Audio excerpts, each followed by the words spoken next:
اور صحرا نشینوں میں سے بھی کچھ لوگ عذر کرتے ہوئے تمہارے پاس آئے کہ ان کو بھی اجازت دی جائے، اور جنہوں نے اللہ اور اس کے رسول سے جھوٹ بولا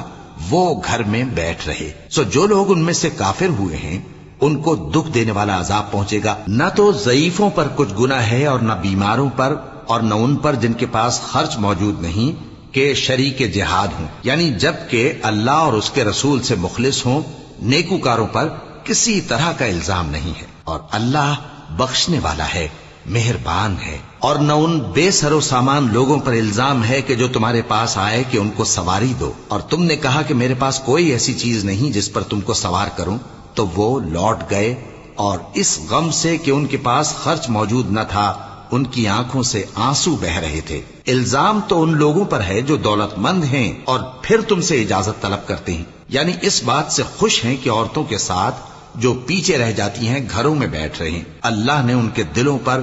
مہر کر دی ہے، بس وہ سمجھتے ہی نہیں۔ جب تم ان کے پاس واپس جاؤ گے تو تم سے عذر کریں گے، تم کہنا کہ عذر مت کرو،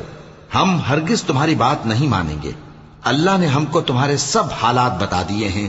اور ابھی اللہ اور اس کا رسول تمہارے عمل کو دیکھیں گے، پھر تم غائب و حاضر کے جاننے والے کی طرف لوٹائے جاؤ گے، تو جو عمل تم کرتے رہے ہو وہ سب تمہیں بتائے گا۔